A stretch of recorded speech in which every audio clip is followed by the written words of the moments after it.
بسم اللہ الرحمن الرحیم السلام علیکم۔ آج سے سینکڑوں برس پہلے عرب کے ایک قبیلے تحت حاتم نامی شخص پیدا ہوا۔ وہ اتنا سخی تھا کہ اس کی سخاوت کے قصے دنیا بھر میں مشہور ہوئے۔ اس کے دروازے پر جو شخص بھی آیا اپنی ضرورت پوری کر کے گیا۔ کہتی ہے کہ کسی اپنی ان گھوڑے سے بہت پیار تھا۔ گھوڑا بھی اپنی مالک کا وفادار تھا۔ ایک روز آدھی رات کے قریب اس کے گھر میں چند مہمان آ گئے۔ اتفاق کی بات ہے کہ اس وقت حاتم کے پاس اپنے مہمانوں کی دعوت کے لیے کچھ نہیں تھا۔ اور وقت کی وقت اس کا انتظام کرنا بھی بہت مشکل تھا۔ حاتم دائی نے اپنی پسندیدہ گھوڑا ذبح کر کے مہمانوں کی دعوت کر ڈالی اور مہمان نوازی کی لاج رکھ لی۔ حاتم دائی زمانے جہالت میں نہایت مشہور و معروف تھا۔ اس کی بیوی ماویہ بنت اسفر اس کو توقیر رکھی کہ اتنی زیادہ سخاوت مناسب نہیں، ذرا ہاتھ مو کر حج کیا کرو۔ اس کے احتجاج و اعتراض کا حاتم دائی پر کوئی اثر نہیں ہوتا تھا۔ وہ اس کی جلی کٹی سنتا ضرور تھا مگر مرضی اپنی کرتا تھا۔ اس کے پاس دو تین لوگ ملنے آتے تھے۔ اس کی مہمان نوازی سے لطف اندوز ہوتے اور دعائیں دیتے ہوئے جاتے۔ مالیہ کا ایک چچا زاد تھا جس کا نام مالک تھا۔ وہ مالیہ کو پسند کرتا تھا۔ ایک دن اس نے مالیہ سے کہا، تم آخر حاتم کو سمجھاتی کیوں نہیں؟ دیکھتی نہیں وہ کس طرح بغیر سوچے سمجھے مال لٹاتا ہے۔ اس کے پاس اتنا ہی قیمتی مال کیوں نہ ہو، جب تک وہ اسے خرچ نہ کر دے اسے چین نہیں آتا۔ اب تو اس کے پاس جائیداد ہے، اگر اسی طرح مال لٹاتا رہا تو ایک دن وہ بھی آئے گا کہ جب وہ کنگال ہو جائے گا، پھر تمہاری زندگی اجیرن ہو جائے گی۔ اگر اچانک یہ مر جائے تو سوچو تمہارا کیا بنے گا؟ تمہارے بچے بھوکے اور بے یاد و مددگار رہ جائیں گے۔ مالیہ نے مالک کی بات کی تصدیق کی اور اسے سراہا۔ تو تم میری خیر و خواہ ہو، مگر میں کیا کر سکتی ہوں؟ مالک نے اسے ورگلایا، آخر تم حاتم سے طلاق لے لو تو میں تم سے شادی کر لوں گا۔ میں مالی طور پر حاتم سے زیادہ مستقل ہوں، مالدار ہوں اور سارے جائیداد ہوں۔ میرے پاس تمہیں کوئی پریشانی نہیں ہوگی۔ یہ اسلام سے پہلے کا دور تھا۔ اس دور میں عورتوں کا اپنی خاوند سے طلاق لینے کا طریقہ یہ تھا کہ عورت جانوروں کے بالوں سے بنی خیمے میں بیٹھ جاتی۔ اگر اس کے گھر کا دروازہ مشرق کی طرف ہوتا تو وہ خیمے کا دروازہ مغرب کی طرف کر لیتی، اور اگر مغرب کی طرف ہوتا تو مشرق کی طرف پھیر لیتی۔ یہ گویا اعلان تھا کہ عورت اپنی خاوند کے ساتھ نہیں رہنا چاہتی۔ ماویہ اپنے چچا زاد کی چکنی چوٹی باتوں میں آ گئی اور آخر کار اس نے خیمے کے دروازے کا رخ بدل دیا۔ حاتم گھر آیا تو دیکھا کہ دروازے کا رخ بدلا ہوا ہے۔ اسے سمجھ آ گئی کہ ماویہ اس کے ساتھ نہیں رہنا چاہتی۔ اس نے اپنے بیٹے ادی کو بلایا اور کہا، دیکھو تمہاری ماں نے کیا کیا ہے؟ ادی نے کہا، میں نے بھی دیکھ تو لیا ہے مگر میں کیا کر سکتا ہوں؟ حاتم نے اپنے بیٹے کا ہاتھ پکڑا اور تھوڑی دور ایک وادی میں جا کر سکونت اختیار کر لی۔ اسی دوران 50 افراد پر مشتمل ایک قافلے نے حسب معمول حاتم کے گھر سے آگے آ کر پڑاؤ ڈالا۔ مہمانوں کا قافلہ دیکھ کر ماویہ کے پاؤں تلے سے زمین نکل گئی۔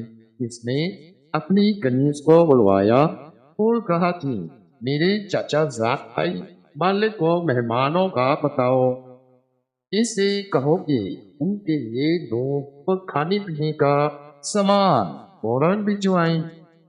آخر مہمان نوازی تو کرنی ہوگی۔ کنیز سوچ رہی تھی کہ آج لوگ خاتم کا مقام جان لیں گے۔ یقیناً آج کی رات فیصلہ کن ہے۔ کنیز مالک کے پاس گئی اور ماریہ کا پیغام دیا۔ پیغام سنتے ہی مالک نے اپنا سر پیٹنا شروع کر دیا، اپنی داڑھی نوچی اور کہا کہ جاؤ ماریہ کو میرا سلام کہو، اور یہ کہہ کر کسی مہمان نوازی پر اشراف کی وجہ سے ہی تو میں نے انہیں حاتم سے طلاق لینے کا مشورہ دیا تھا۔ اب مجھے اس مصیبت میں پھنسانا چاہتی ہو۔ میں بعد آیا ایسی سخاوت اور مہمان نوازی سے۔ 150 آدمیوں کی مہمان نوازی میری بس کی بات نہیں۔ کنیز نے آ کر ماریہ کے سامنے مالک کی الفاظ دھلا دیے۔ ماریہ کو یہ جواب اچھا نہ لگا۔ گھر میں مہمان بیٹھے تھے، آخر وہ حاتم تائی کی بیوی تھی۔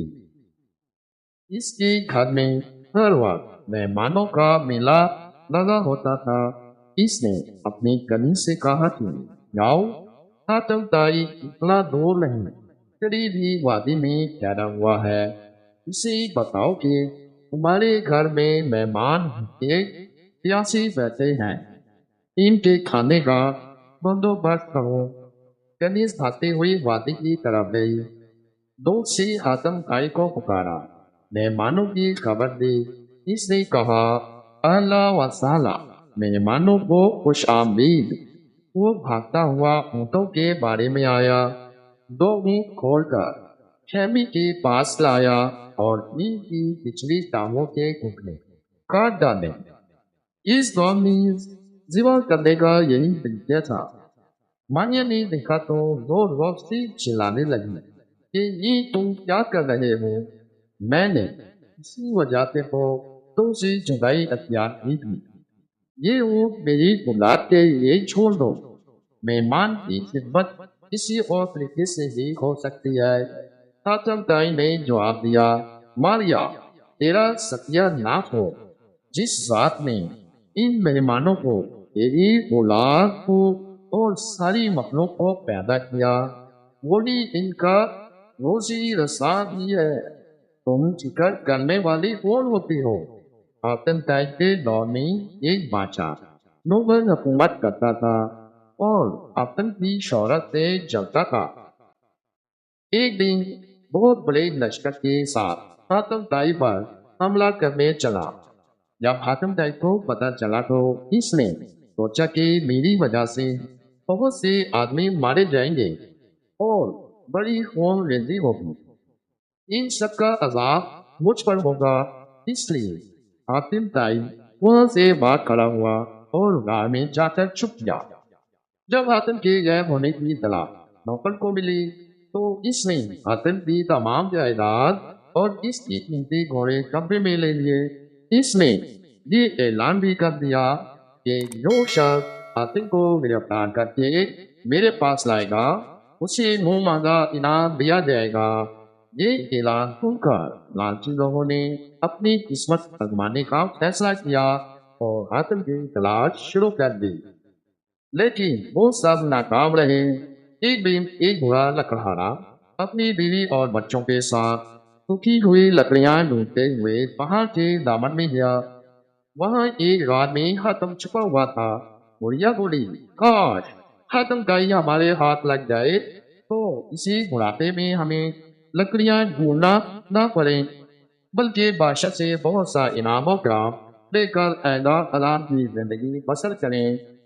اتنی سخت محنت سے جان چھوٹ جائے۔ بوڑھے نے کہا، کیسی باتیں کرتی ہو؟ ہماری قسمت میں آرام کہاں؟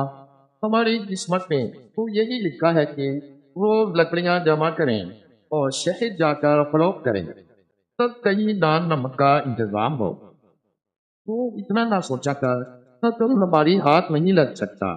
بڑھیا کنڈی سان ہٹ کر چپ ہو گئی۔ حاتم تائی غار میں چھپا ہوا ان دونوں کی باتیں سن رہا تھا۔ اس نے سوچا کہ میری اس زندگی سے کیا فائدہ؟ جس انسان کے دل میں رحم نہیں وہ انسان بھی نہیں۔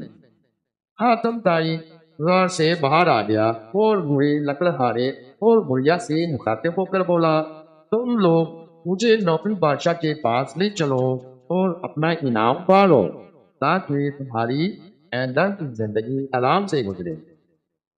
بوڑھے لکڑہارے نے کہا، ہم ایسا نہیں کر سکتے، نہ جانے بادشاہ تمہارے ساتھ کیا سلوک کرے۔ اگر اس نے تم کو جان سے مار دیا تو یہ گناہ ہمارے سامنے لکھا جائے گا، ہم ایسا نہیں کر سکتے۔ حاتم نے کہا، تم لوگ ایسے نہیں کر سکتے تو میں بادشاہ کے پاس جاتا ہوں، وہاں جا کر کہوں گا کہ مجھے گرفتار کر لو، اور ان دونوں نے مجھے تلاش کیا ہے، انہیں انعام دو۔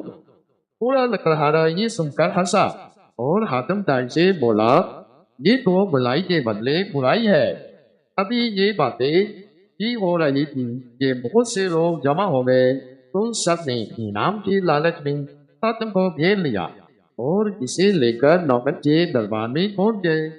وہاں کہا، ہم نے حاتم تائی کو تلاش کیا ہے، اس لیے ہمیں انعام دیا جائے۔ ان لوگوں کے ساتھ برا لکڑہارا اور بڑھیا بھی بادشاہ کی دربار میں پہنچے اور ایک کونے میں خاموش کھڑے ہو گئے۔ حاتم نے بادشاہ سے کہا، اے بادشاہ، یہ سب جھوٹے ہیں، مجھے تو اس کونے میں کھڑے ہوئے بوڑھے اور بڑھیا نے تلاش کیا ہے۔ نوفل بادشاہ نے بوڑھے لکڑہارے کو اپنے قریب بلایا اور پوچھا، کیا حاتم سچ بول رہا ہے؟ بوڑھے لکڑہارے نے تمام واقعہ سچ سچ بیان کر دیا اور بادشاہ کو بتایا، حاتم صرف ہماری مدد کی خاطر اپنے آپ کو گرفتار کرانے آیا ہے۔ نوفل بادشاہ حاتم کی دولت اور ہمت پر بہت حیران ہوا اور بولا، اے حاتم، تو واقعی بہت سچی ہے، تیری اس سخاوت کے چرچے غلط نہیں ہیں۔ میں تجھ سے واقعی دوستی کرنا چاہتا ہوں کہ تو اپنی جان کی پرواہ کیے بغیر لکڑہارے کی مدد کرنے کے لیے تیار ہو گیا۔ نوفل نے بوڑھے لکڑہارے کو بہت سا انعام دے کر رخصت کیا اور حاتم کو کئی دن تک شاہی مہمان بنا کر رکھا اور پھر عزت کے ساتھ رخصت کیا۔ پیارے دوستوں، آج کی یہ ویڈیو ہماری آپ کو پسند آئی ہو تو کمنٹ سیکشن میں ماشاء اللہ اور اللہ اکبر لازمی ٹیگ کیجیے گا اور ہمارے چینل کو سبسکرائب لازمی کر دیجیے گا تاکہ آنے والی نئی ویڈیو آپ تک پہنچ سکے۔ شکریہ، اللہ حافظ۔